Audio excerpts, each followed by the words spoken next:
At this juncture, I feel it is also important to recall the glorious past of Andhra Pradesh, renowned as Annapurna, rice bowl of India.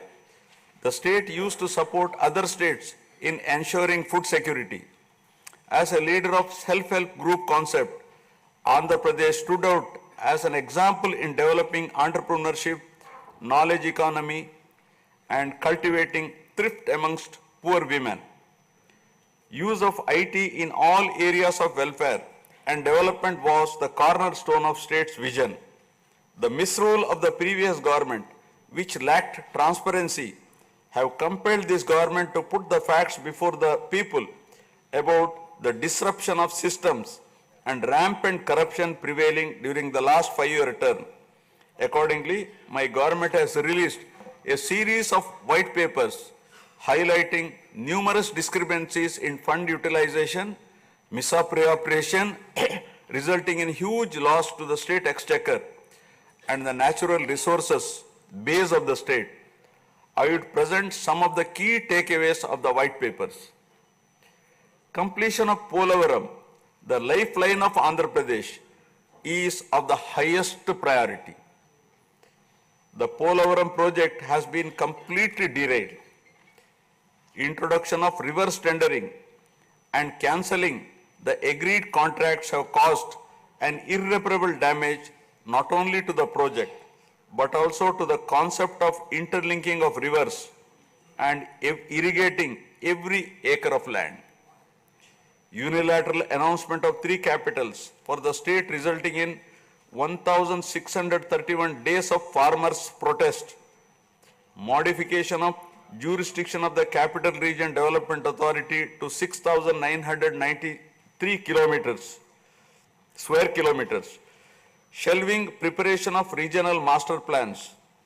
Completing the land acquisition in only 191 acres are some of the events that halted the progress of CRDA. This led to a potential loss of about 7 lakh jobs and estimated loss of wealth of about rupees 2 lakh crore along with loss of investment and growth opportunities. Andhra Pradesh, which enjoyed the distinction of being the first state in the country to have introduced reforms in the power sector in 1990s, had achieved energy sufficiency from 1996 to 2004. After bifurcation, the state faced an energy deficit of 22.5 MU per day. Again, by bringing second generation's reforms in energy sector and promoting renewable energy, the state become energy surplus by 2018. The state has witnessed an irreparable damage in the recent past. State energy sector has also suffered huge losses to the tune of rupees 1,29,503 crores during the period 2019 to 24. Misappropriation of natural resources such as land, mines and minerals and forests has been widespread. Land grabbing, misappropriation in allotment of house site pattas, violations in land allocation, assignment of land to ineligible beneficiaries, and Resurvey and AP Land Titling Act 2023 have completely eroded the confidence of the people during 2019-24. Put together, an amount of rupees 35,576 crore covering 1.75 lakh acres has been estimated as a loss, and the fundamental right of the people to own their property was affected. Looting of sand and mineral wealth is another area that resulted in huge loss to the exchequer and involved corruption. My government has initially estimated that an amount of rupees 19,000 crore has been lost due to illegal activities in these areas. Due to the unfriendly sand policy, 20 lakh construction workers have become unemployed. Due to the inefficient, inappropriate policy making and laxity in enforcement during the periods 2019-24, a cumulative loss to the tune of 9,750 crore has been incurred in mineral revenue. Huge damage has been done to environment. Smuggling of precious red sandals from forests has taken place with the revenue from the sale of red sandals dropping from rupees 1,623 crore in 2014-19 to rupees 441 crore in 2019-24. The destruction of mangrove forest land and Rishikonda Hill in Vishakhapatnam have also damaged the state's heritage and culture. The government misused law and order machinery during 2019-24 by harassing dissenting voices.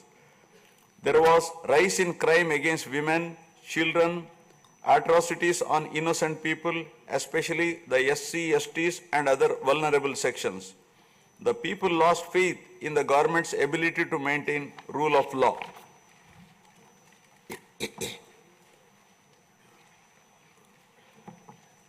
The previous government also made a mockery of the excise revenue streams of the state.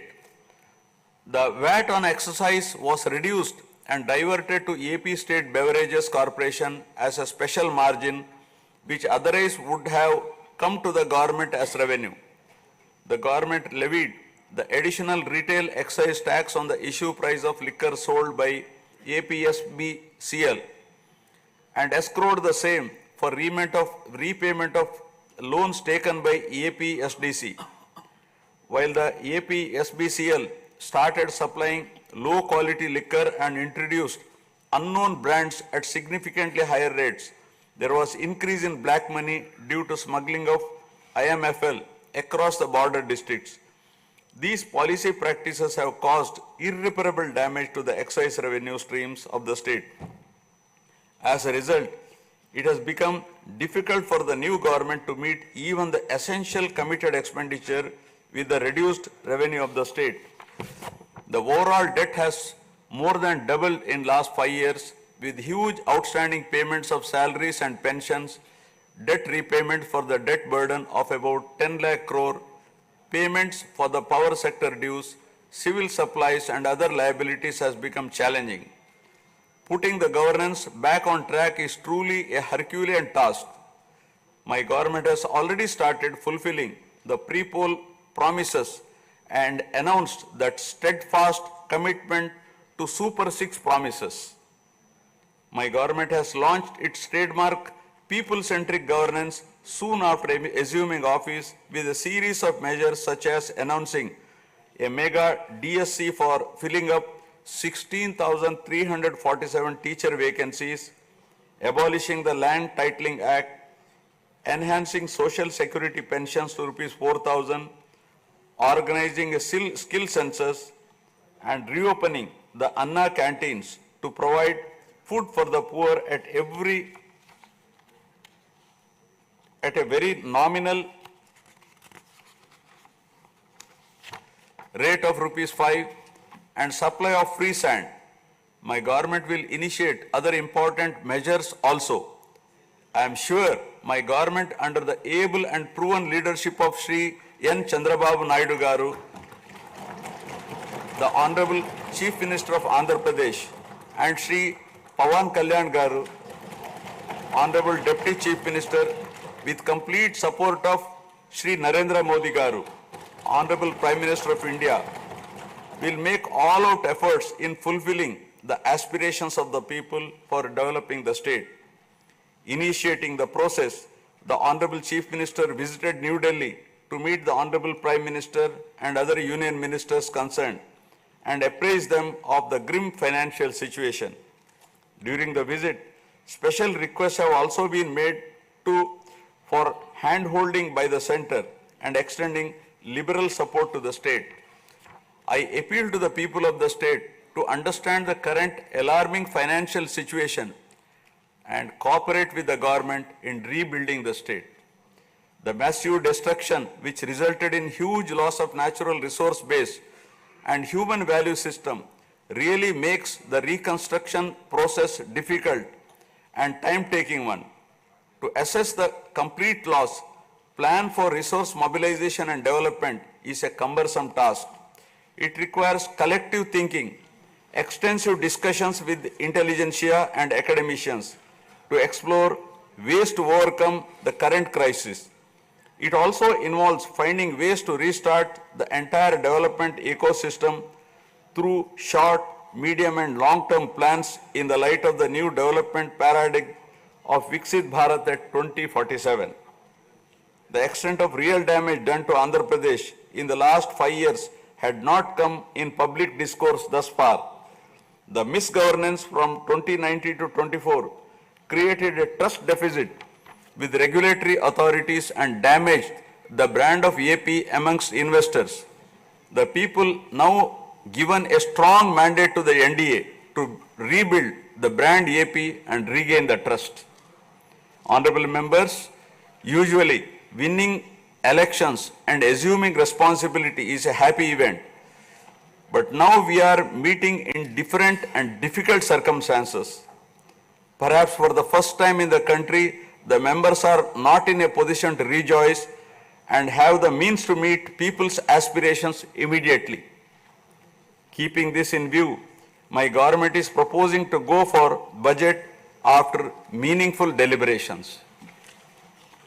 With several issues relating to state bifurcation remaining unresolved, my government has taken initiative and visited New Delhi to meet the concerned in Union government, including Honorable Prime Minister and also Telangana government with an intent to quickly find amicable solutions. The resolve shown by the 5 crore people of the state to reinstate democracy and elect people-friendly government with an unprecedented mandate is required to be appreciated yet again at this hour of crisis to help the state to rediscover its past glory. I would like to conclude my speech with the inspiring words of Swami Vivekananda. I quote, "We are responsible for what we are, and whatever we wish ourselves to be, we have the power to make ourselves. If what we are now has been the result of our own past actions, it certainly follows that whatever we wish to be in future can be produced by our present actions. So we have to know how to act." Jai Hind. जनगण मन अधिनायक जय हे भारत भाग्य विधाता पंजाब सिंध गुजरात मराठा द्राविड उत्कल बंगा विंध्य हिमाचल यमुना गंगा उज्जल जलधि तरंगा तव शुभ नामे जागे तव शुभ आशीष मांगे गाहे तव जय गाथा जन गण मंगलदायक जय हे भारत भाग्य विधाता जय हे जय हे जय हे जय जय जय जय हे।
Head coach himself has brought in. तो अब ये सारा फिटनेस पर निर्भर रहता है किस तरह से दोनों खिलाड़ी अपने आप को फिट रखते हैं। एक और बात कही चीफ सिलेक्टर ने, वो थी कि संजू सैमसन, अभिषेक शर्मा जैसे खिलाड़ी जिन्होंने परफॉर्म किया है, उनको क्यों जो है स्क्वाड में नहीं रखा गया है। तो एक बात साफ आएगी कि अभी जो खिलाड़ी है स्क्वाड में वो डिजर्विंग खिलाड़ी है, और एक रिमाइंडर है सॉर्ट ऑफ सबके लिए, सब जो खिलाड़ी स्क्वाड ऑफ 15 में है, कि अगर आप परफॉर्म नहीं करते तो आपके पीछे और खिलाड़ी भी जो है लाइन में है। एक और बात अच्छी लगी जो इस सिलेक्शन कमेटी ने की, कि सिर्फ स्क्वाड ऑफ 15 को सिलेक्ट किया, क्योंकि एक ट्रेंड सा बन गया था ना कि 16 प्लेयर जाए, 18 प्लेयर चले जाए, रिजर्व्स वाले प्लेयर चले जाए, लेकिन सॉर्ट ऑफ एक बेंचमार्क सेट किया गया है कि सिर्फ 15 खिलाड़ी जो है वो सिलेक्ट होंगे, और सिर्फ 15 ही जो है ओवरसीज टूर पे भी चले जाए। ऑस्ट्रेलिया एक अलग बात है क्योंकि काफ़ी दूर है, लेकिन श्रीलंका जैसे दौरे के लिए 15 खिलाड़ी को सिलेक्ट करना तो एक सॉर्ट ऑफ एक टफ सिचुएशन में खुद सिलेक्टर्स ने अपने आप को ही डाल दिया था। अपना काम खुद ही मुश्किल कर लिया। लेकिन जब आपके पास इतने विकल्प हो चुनने के लिए, आपको हमेशा लगेगा कि जो नाम बाहर रह गए वो भी उतना ही डिजर्व करते थे। और इस बात पर खुद भी प्रकाश झाला, चीफ सिलेक्टर अजीत अगरकर ने, उन्होंने कहा कि हम चयन तो सिर्फ 15 का ही कर सकते हैं, और जिन 15 का चयन हुआ है आप उनको देख के क्या कह सकते हैं कि वो डिजर्विंग नहीं है? अगर नहीं कह सकते तो it just shows the quality of the talent pool the team India has. लेकिन उस टैलेंट पूल में सबसे ऊपर रोहित शर्मा, विराट कोहली। कुछ देर पहले रोहन भाई ने टच अपॉन किया कि क्या प्रतिक्रिया थी हेड कोच की उनके बारे में, उनके भविष्य के बारे में, कैसे वो देखते हैं इन 2 स्टार खिलाड़ियों का भविष्य। आइए सुनते हैं। I think they've shown what they can deliver on the big stage, whether it was the T20 World Cup, in the 50-over World Cup as well. See, one thing I can be very clear of, I think both those guys have got a lot of cricket left in them. And more importantly, with Champions Trophy and a big tour of Australia, obviously they would be motivated enough because, and then hopefully if they can keep their fitness, 2027 World Cup as well. But this is a very personal decision. I can't say how much cricket is left in them. Ultimately, it's up to them as well. It's up to the players. How much can they contribute in the team's success? Because ultimately, it's the team that is important. But looking at what Virat and Rohit can deliver, I think they still have a lot of cricket, and they're still world-class players. And obviously, any team would want to have both of them for as long as possible. Nagaraj, as long as possible. Now, let's look at the roadmap. 2025 Champions Trophy, World Test Championship Final, the 2060 20 World Cup, the 27 ODI World Cup as well. Of course, not the T20 World Cup for Rohit Sharma and Virat Kohli, but there's still a lot to win out there. If you look at that schedule, there's a lot of cricket upcoming for the two of them as well. As long as possible seems quite a possibility for both of them. Yeah, but I guess we shouldn't be jumping the gun. It's his first day at the job. He has, I don't think he's given it that long a thought that what's going to happen in 27 when Rohit Sharma would be 41 and Virat Kohli would be nearly 40. So I think they don't know their own futures. What they would be thinking is, right now the targets would be the near targets, which is Champions Trophy followed by the World Test Championship Final, and before that or in between that getting ready for Australia and also England. So these would be the key things on their mind. So I guess with these two guys, Rohit, it's a no-brainer that Gambhir needs these two guys. These are the two biggest pillars of success for India in the last more than a decade or something. So clearly Gauti will work together with them. He's already said that. He's already had calls with them. They have before Gambhir was shortlisted as the head coach, I think the BCCI also consulted a couple of these senior players, I guess, namely what the two guys we are discussing, and I think they had got a thumbs up from them, because it's very important. These are the guys that are going to be talking to the head coach, day in day out for the whole entire year. So that was a good move, and you can see today that the one word that all this panel has spoken about is the clarity that the selectors have in their mind, which was relayed by Ajit, and the clarity that Gauti has at the moment, because he's just starting his job, that what he has as his immediate, goal. His immediate goal is what? His immediate goal is to kind of first gain the trust of his dressing room. And to get to that, he's also he still doesn't have his own entire support staff. So it's a big challenge for him. Even if he's never come into this environment, this is the first time Gautam Gambhir is going to be serving as an international head coach. He has played as a player and he's performed, so that this is going to be his challenge. And I'm sure, Yash, you have some points to make on that someone who has never done the job and to come suddenly and to kind of start, of course, albeit that he has won an IPL as a captain and as a head coach, as a mentor. So that's going to be the big challenge.